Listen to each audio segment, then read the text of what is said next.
ஆண்டவரும் இரட்சகருமாக இயேசு கிறிஸ்துவின் இனிய நாமத்தில் உங்கள் யாவருக்கும் அன்பின் வாழ்த்துக்களை தெரிவித்துக் கொள்கிறேன். அருமையான தேவப்பிள்ளைகளே, இந்த மகிழ்ச்சியான நாளில் நம்முடைய சுதந்திர தின நல்வாழ்த்துகளோடு உங்களை வாழ்த்துதலை நான் மிகுந்த மகிழ்ச்சி அடைகிறேன்.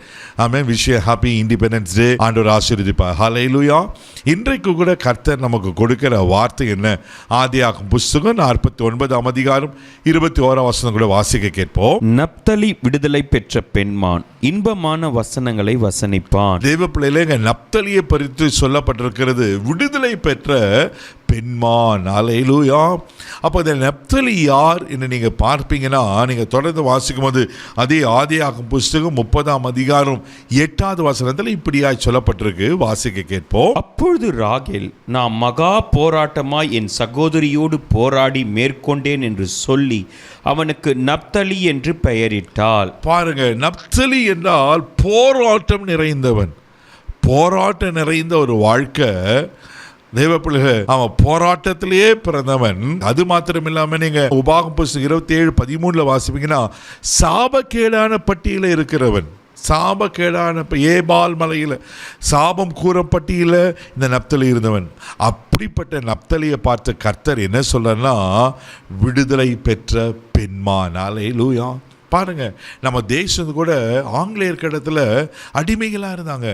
ஆனால் நம்ம முற்பிதாக்கள் போராடி என்ன பண்ணனாக்கா, இந்த தேசத்தை ஒரு விடுதலை வாங்கி கொடுத்த ஒரு சுதந்திரத்தை, இன்னைக்கு அதனால தான் நம்ம சுதந்திரமாக இருக்கிறோம். தேவ பிள்ளைகளே, இன்னைக்கு தேசம் மாத்திரம் இல்லாமல் இன்னைக்கு பலருடைய வாழ்க்கை கூட அடிமைப்பட்டிருக்கிறத நான் பார்க்கிறோம்.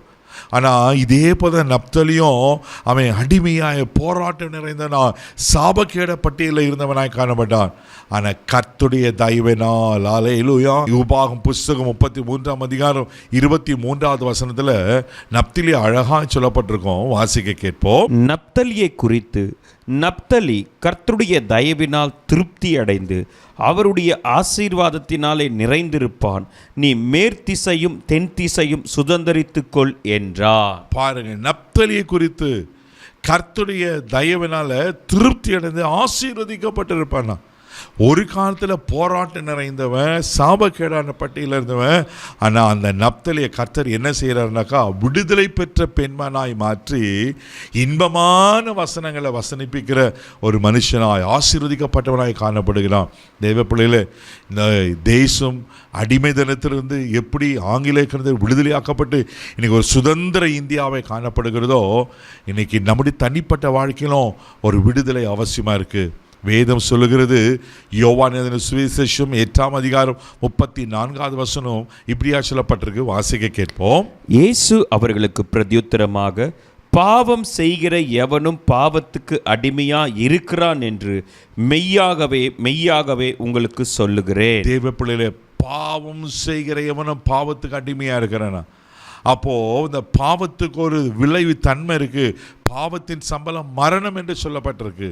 தேவ பிள்ளைகளே, இந்த மரணத்திலிருந்து, இந்த நித்திய ஆக்கினிலிருந்து நம்ம விடுதலை பெற வேண்டுமெனா, ஆமென், இயேசு கிறிஸ்துவின் ரத்தத்தினால நீங்களும் நான் கழுவப்படணும். அதே யோவான் 8:36 சொல்லப்பட்டிருக்கோம்.